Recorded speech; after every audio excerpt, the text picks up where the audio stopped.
Welcome to Dan the Road Trip Guy. I'm your host, Dan, and each week we'll embark on a new adventure, discovering memory and life lessons of our incredible guests. From everyday travelers to thrill seekers and everyone in between, this podcast is your front row seat to inspiring stories of passion, resilience, and the pursuit of happiness. So buckle up and enjoy the ride.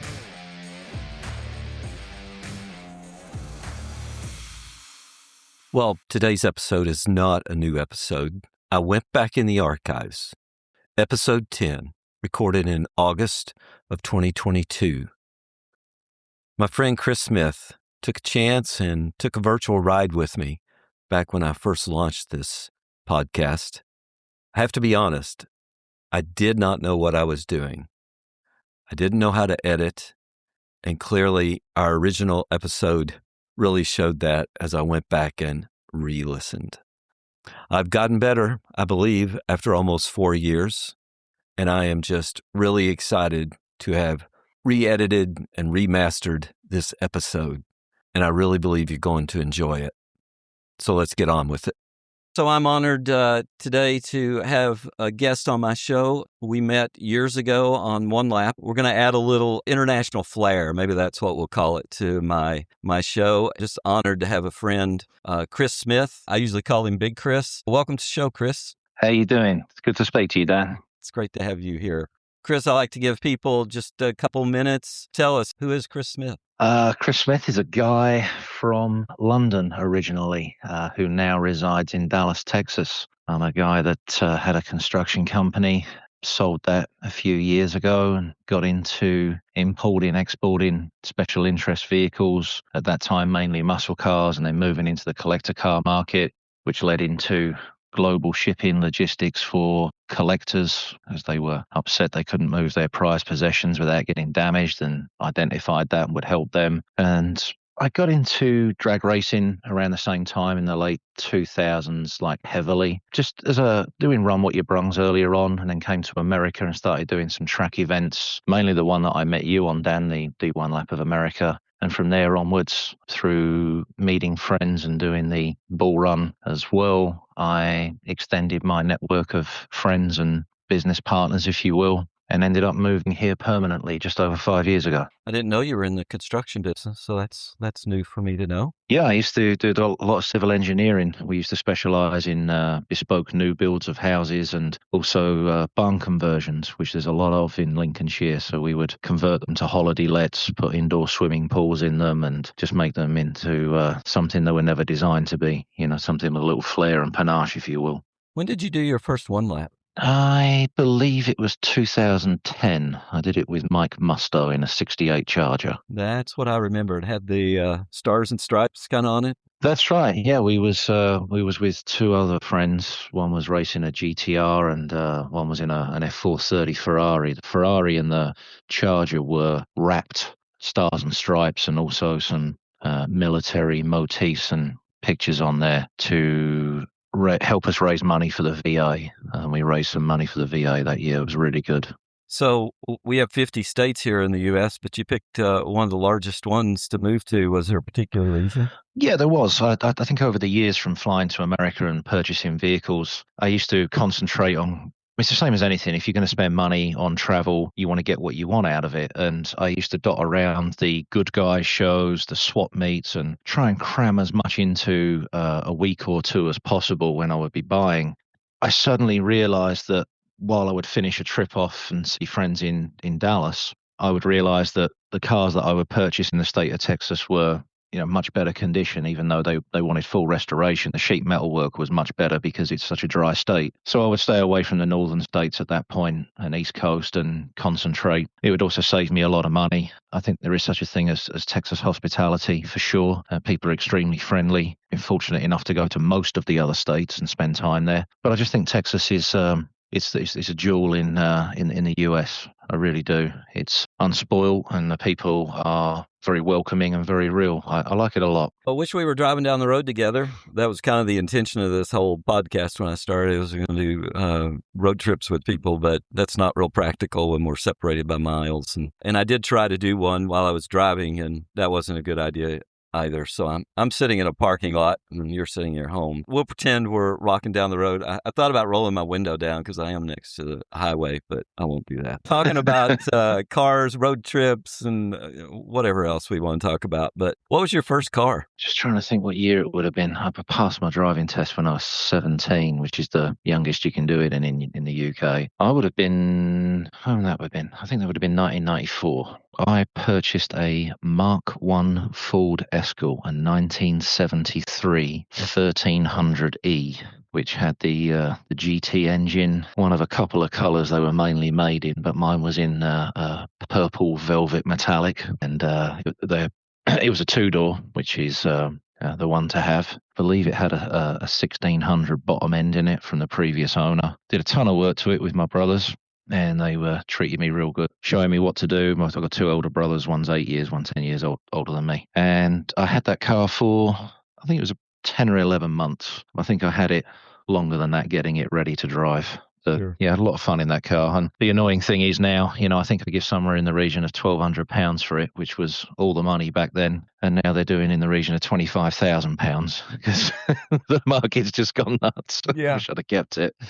Well, that was kind of I've gone through a lot of cars in my life. And that was one of the things my daughter, she's like, "Do you wish you had kept that car?" And I'm like, yeah, I should have kept them all. And so I usually ask people, particularly the car folks on the call, I assume you kept that car, right? Yeah, it's a funny thing though, and as much as we wish we would have kept them all, you made a decision at that point in time which led to another deal. You usually make money, if you're good at what you do, and then you go and buy one that you get a good deal on, and you wouldn't be where you are now if you'd have kept them all. That's for sure. And you wouldn't have kept them all because you'd have had two or three because you wouldn't have afforded the rest. So we make these decisions. You have to stick by them. Yep. For my listeners, you're a pretty tall guy. I am. I'm 6'9" the last time I checked. 6'9". So I assume back then when you were 17, you probably weren't 6'9" squeezing into that car, were you? No, I think I was. I was nearly there, 6'7", 6'8". I was always a big lad.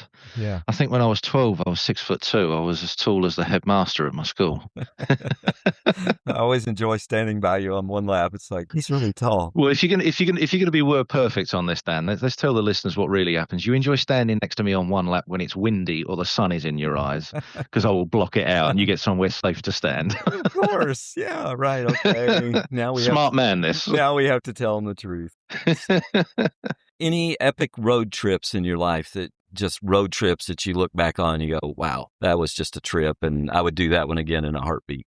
I think there's a bunch of what I call thunder runs, which I've made over the years, which involve questionable, enthusiastic rates of driving around Europe, America, and other countries. But for me, the one that I would take again in a heartbeat would be one that I made around Europe with my good lady in 2015. And we took an F100, a 67, which had back then it was modern running gear. It had a 5.0 from an old police interceptor in it, AOD transmission. I did custom interior, USB power charging points, so we could have a laptop. You'd fold the glove box down and put your little notepad on there. Had air conditioning, and the contractors that you see that work on your house, they usually have those toolboxes that are lockable for their power tools, so they're kept safe. No one can steal them. And I grabbed one of those and bolted and welded it into the bed of the truck, so we had somewhere to put our bags and luggage securely. It had modern disc brakes all round, rack and pinion steering, and it just drove like a new vehicle, but it was all patina'd. It was great. And we left on a Friday night from the local pub after having some dinner. We drove down to the south of England to the Channel Tunnel, or the Channel as we call it, and just kept driving through the night. And it was a big bench seat in there, so it gets real comfortable. And we drove to Montreux. I think we got there about 1:00 in the afternoon the next day. I was absolutely whipped. But it kind of put us in the area we wanted to be in: Switzerland, Austria, Italy, just as a good starting point. We drove basically the length of France to get there. And from there we went to Grindelwald, which is at the foot of the Eiger, the mountain. If you remember the old Clint Eastwood film, The Eiger Sanction. I think we spent about 2 or 3 days there, and then went off to Lake Como. From Lake Como to Lake Garda, then to Monaco, then to a vineyard, which was Chateauneuf du Pape. and then up through France with a few stops, twists and turns in between, and then back to Belgium to one of my favourite places, which is Bruges. And Bruges, for those of you listeners that haven't had the fortune to go yet, it's a must see. It's a medieval town, and you feel like you're on a movie set. And there's sort of horses, carriages, lots of stone buildings, cobbled streets, and the place is just filled with chocolatiers, bars, champagne. They have great Christmas markets there where you can drink mulled wine, the warm wine when it's snowing, and it's like being on a picture postcard. Very, very special place, and fortunately for us, it was it's located about 30 minutes from Zeebrugge, which is the ferry terminal, which goes back to either, I think it's Harwich, which is near London, or Hull, which is in the north of England, which was near our home at the time. It's all a stone's throw. You can jump on the Autobahn if you want to do Germany. It's just a couple of hours out the way. It's all very close and interwebbed, if you will. So that trip was particularly special because we decided to book one hotel, and that was the one in Montreux. So we knew where we were staying when we got there because we knew it would be a long leg. After that, we used the laptop and a map book and just said, this is where we want to go next. And we would have those discussions over dinner and talk to people, locals, and say, where would you go tomorrow? And I think those road trips, Dan, are the best there are because they're planned. It's kind of like going on a night out, the best nights out are the ones that are not planned, And I think that's very vindicative of a road trip as well in certain cases. And we just had the best time. I mean, we sat on the bank of Lake Como with the tailgate down, and I took a little gas burner with us, and we got some fresh bread from the bakery, and had some soup and some cheese, and just it's a very European lifestyle where it's very simplistic when you do that kind of stuff. And I just feel that takes a lot of stress away from what you do day to day. It kind of makes a road trip or a vacation, if you will. I'm very thankful for that one. I would go back and do that again in a heartbeat, without doubt. Well, that sounds fun. I don't think I ever shared with you.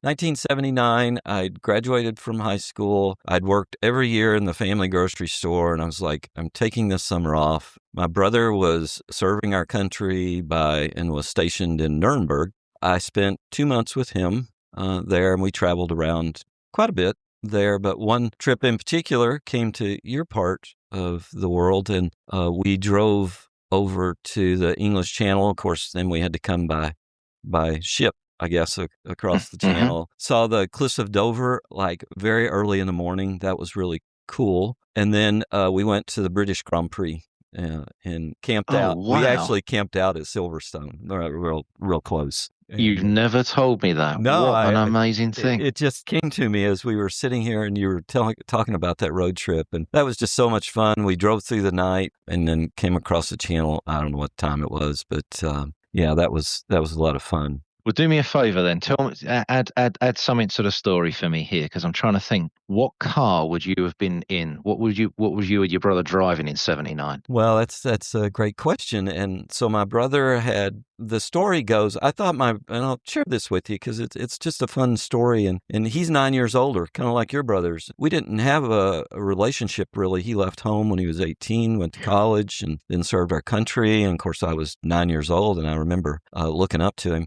I had told him when he left, and my bedroom walls were lined with cars and motorcycles and a few pictures of Farrah Fawcett or whoever the actress was at that time. As you do. Probably my mother didn't care for it. But anyway, she didn't care for any of the posters, to be honest with you. There was not one bare spot on the wall. But anyway, I told him when he left, I said, you should buy a BMW when you get over there, since he was going to Germany. And he's like, I don't want a motorcycle. And of course, we grew up around Chevys and Plymouths and Dodges and all that here. Mm-hmm.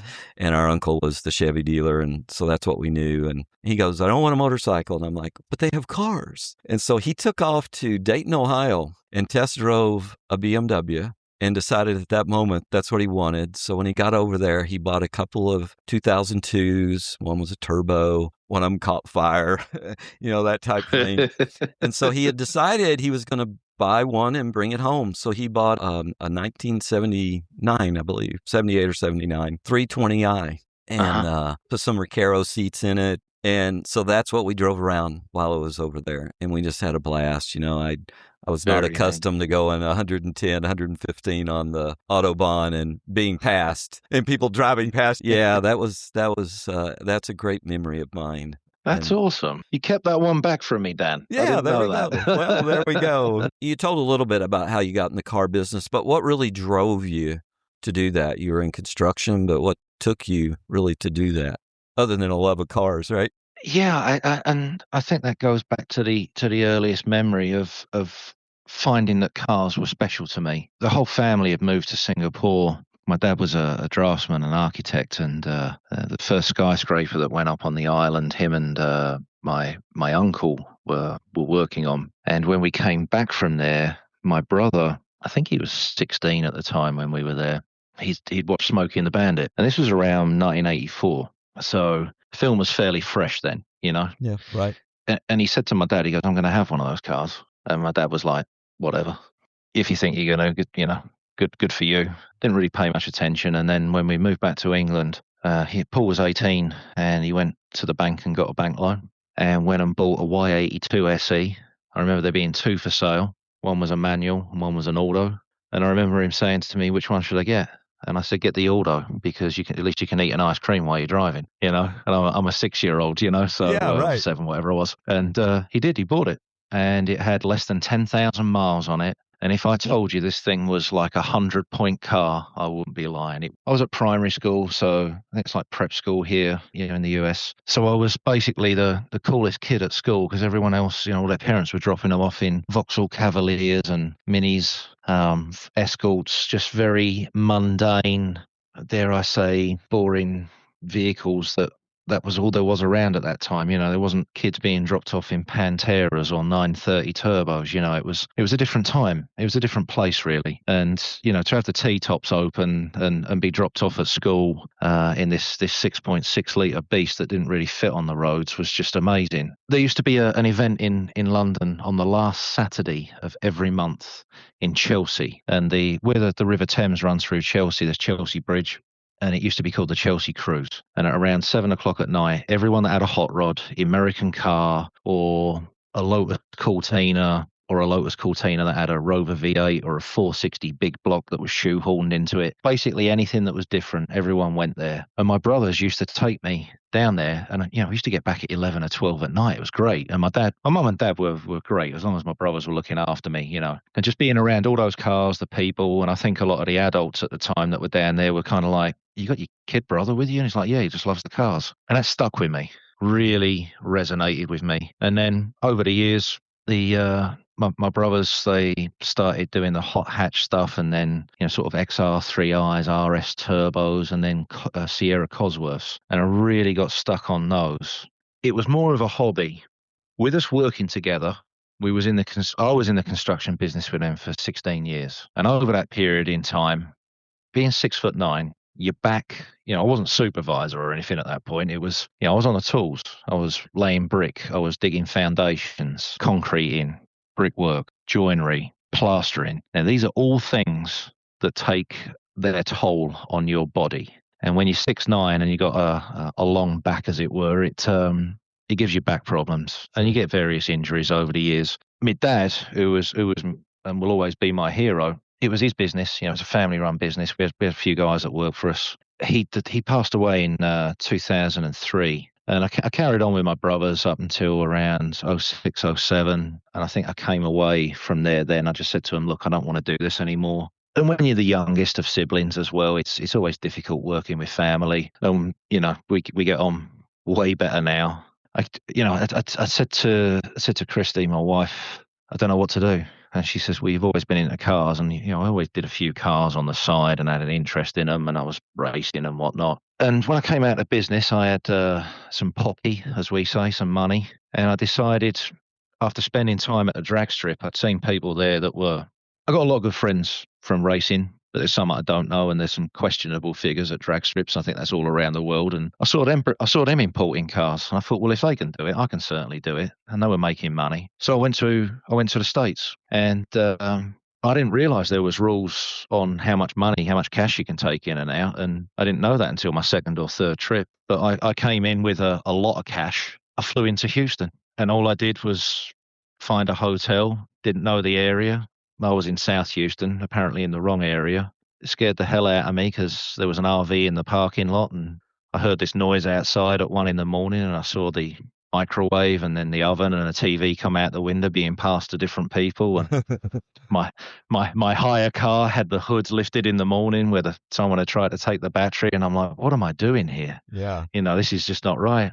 All the cars that I'd lined up to buy that I'd found on the net, yep, we'll hold them for you. We know you're flying over. Every single one of them had sold when I got to the States. Oh man. So now I'm running around in a hire car. I don't know where I'm going. I got a load of cash on me, and I'm just spending money that I've accumulated over years. And then I found a guy up in Temple in Texas. I just drove past his place and I saw all these trucks and muscle cars. I just turned around, went back, introduced myself, and I bought 3 cars from him there and then. They were good vehicles, test drove them, did some business with him. I bought hundreds from him over the years after that. On that trip, I came up to Dallas. I went to Arlington and then to Dallas and bought 4 more. And I filled 2 containers with 8 vehicles. That's what got me in the business. I shipped them back and made a bunch. Said, yep, this is better than the backbreaking work that I've been doing.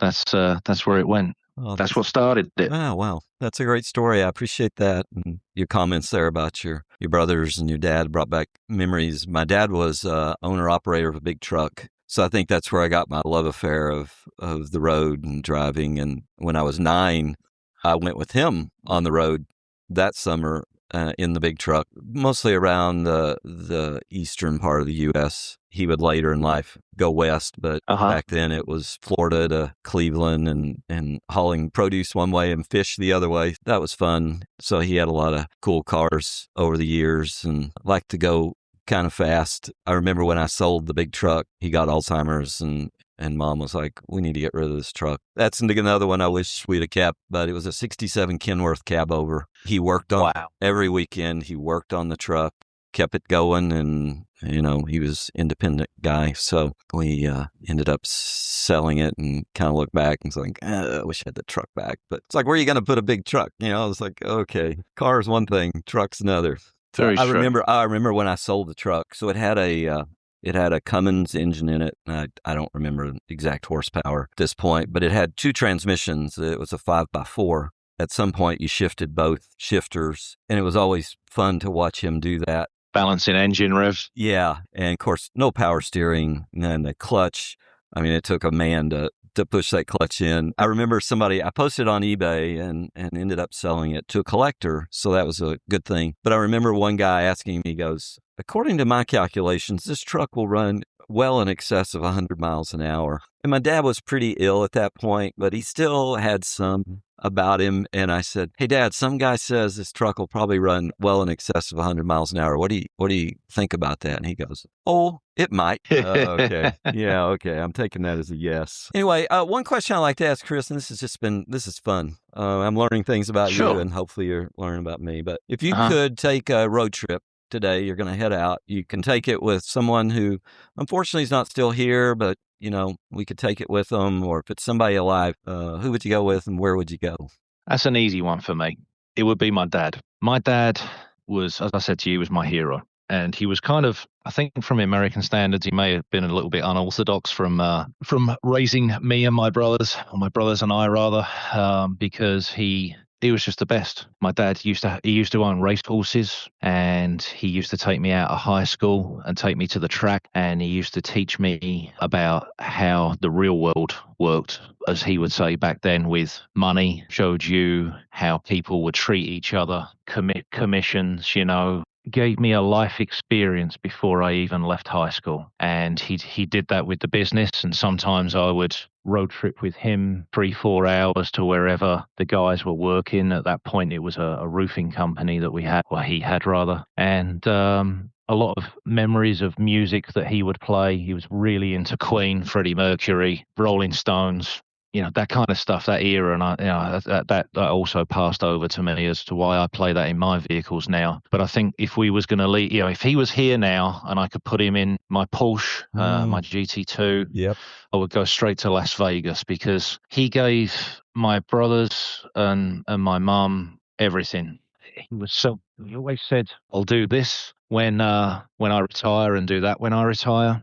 He was selfless in everything he did for us. And he said, when I retire, I'm going to go to Vegas. I'm going to do this. I'm going to go here. I'm going to do that. My old man passed away 6 weeks before he retired, and he was 60. That was a big issue for me in my head. So I think from that point of view, I would have liked to have sat him down at the tables in Vegas, because he did like to play cards. Go from there, put a stack of money in front of him, and then just say, have fun, enjoy yourself, because he never got to do that, because he was always spending on us at that time. I think from that point of view, I would have liked to have done something for him and said, this one's for you, because he just gave us everything. It was very much like that. He was a great guy. I think our dads would have gotten along just fine. So, because that just brought to my mind, I did get to do that in 2003. I intentionally bought a BMW 320, much like my brother's. It was in 1983.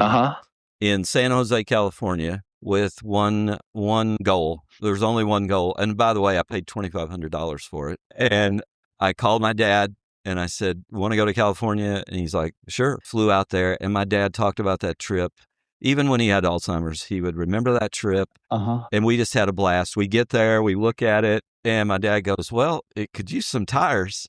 And we looked everywhere for tires. We could not find that size. So he goes, we'll be fine. And so we headed out and came across the country. Across, by the way, That's across awesome. US 50. So we took the back roads. I think the only thing that my dad would have probably struggled with was my rate of pace. He did used to drive fast. I think that's where we all got it from. Yeah.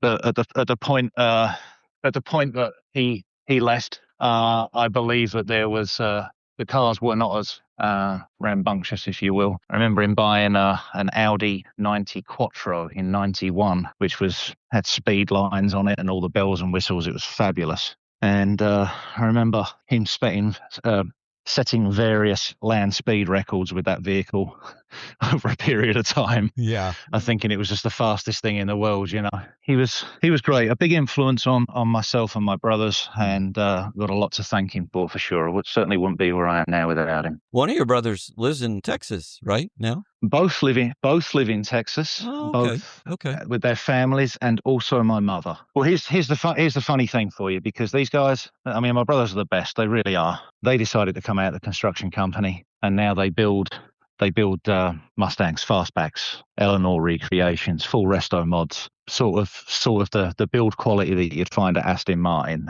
They're perfectionists. They do very well at that, and they enjoy doing it. And I think that's another thing with the construction industry. It takes its toll on you. Now they treat it like a hobby, but as much as they say that we work at our own pace or whatever, they still work 10, 12-hour days because they enjoy it, and that's something that I really like seeing. Hey, one more question for you. Anything on your bucket list? Top of the bucket list, got to do this before I leave this world. You got anything there? You've been a lot of places. Yes, I do. And I don't know if anyone else has ever done this, any of your listeners or you or friends or family, but when I was 18, I wrote a list of 10 things that I wanted to do before I left. And I've done them all now. And I'm super happy that I've done that. But the one that I kind of added as a caveat some time ago was to go to Peru. I don't know if you're aware of what the Nazca lines are. They're like these stones that are set out. They're desert, if you will, and they're only visible from space, and they've been there for thousands of years, and no one can figure out what they're doing there. So I want to go to Peru. I want to see that. But what had entered my mind was to do something completely different from the fast car, track car scene, and maybe do one of those overland vehicles and actually do a road trip. It may be a little hairy getting down there in places, but that doesn't bother me. I kind of like the aggravation. I used to do nightclub security and things like that, so it doesn't really faze me. But I think something like that would be very cool. And I think the older you get, I think I used to think the older you get, the easier you used to take things. You got a little bit of money behind you, or you wanted to just chill a little. That's totally the wrong attitude to have, I found out. You've got to keep pushing yourself and do something. A wise lady, a good friend of mine, Gisela Thompson, she said to me, do something once a week that scares you to make you feel alive. And this lady in question is super smart. And she said, if you do that, you will succeed in life and you will also enjoy it. I'm actually passing that one to you, Dan, because I know you and you'll take that on board, but I want to know what those things are that scare you.